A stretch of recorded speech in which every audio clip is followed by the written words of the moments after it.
Hey friends, Kevin here, your Sacramento Stockton area realtor and lender, here with this week's weekly real estate report. Well, I don't have any puppies with me today. They're off in the other room taking a nap, as dogs often do. So let's move on over and take a look at the chart, see what's happening this week.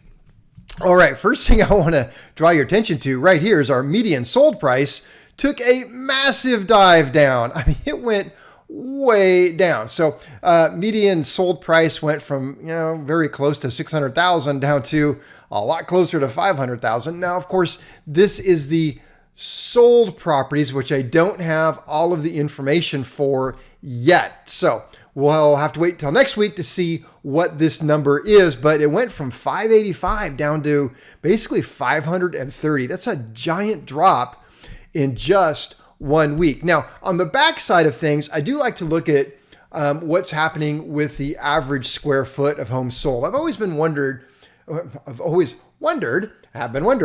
if when home prices go up, if people tend to buy smaller homes. But the funny thing is, it always seems to be right about low 1900, high 1800 square foot range. And it seems like it's always been that way, more or less, since I've been keeping data for, 5, 6, 7, 8 years now.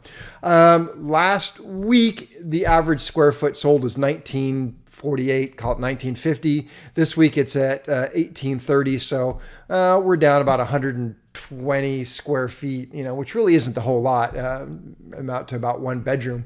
But again, we'll wait and see what the data comes in next week to see if there's a correction. I would be surprised to see this go way up here. It'll come up a little bit maybe. I'd always go down too. But taking a look over here at the median list price. Now, I'm not waiting for data to come in on this one because it is what is reported being listed right now. And we can see that we have had a bit of a drop there. So the median list price went from 670 to 656. Not a big drop this week, but hey, it is a drop, which is kind of interesting since we have been more or less in this steady kind of decline since right around the end of April.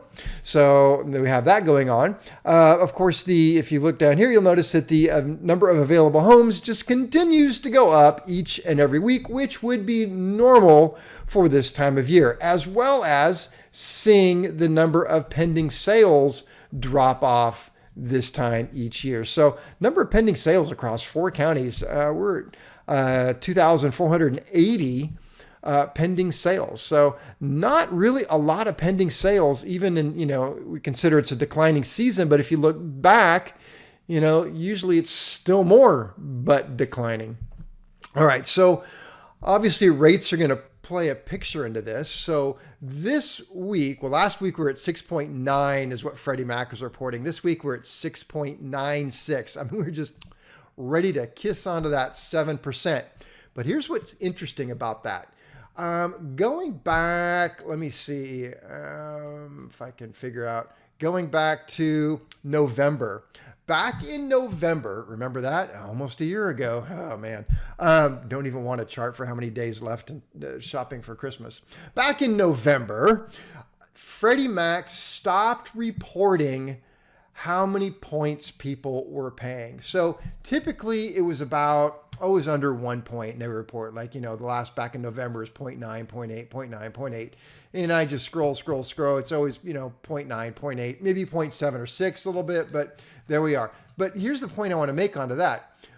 Interestingly enough, back then back in November 3rd, actually, November 10th, the rate back then, FreddieMac was reporting the rate at 7.08%.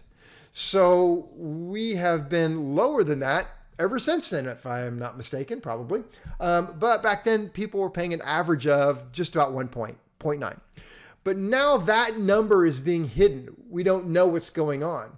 And so in a way, it's not giving us the true picture of what it is, what the cost is to purchase. Because back last year in November, I could say, okay, well, your average rate for everybody out there was 7.08.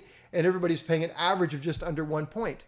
Well, what if today the average rate is, what did I say, we're at like 6.96. but people are paying 2 points to get that. You can see back then it was 1 point, now it's 2 points. If people are paying more in points to keep the rate artificially low, then it's not really a true picture of the cost to finance a house. And it's something I wish I had the access to, but I don't. FreddieMac stopped reporting that. I'm not even sure why they did that. I'm suspicious of that, to say the least. But anyway, so all of that being said, the average rate is just under 7%. So that is what I have for this week. Well, thanks for tuning in, and hope to see you next week, and have a great weekend. Bye.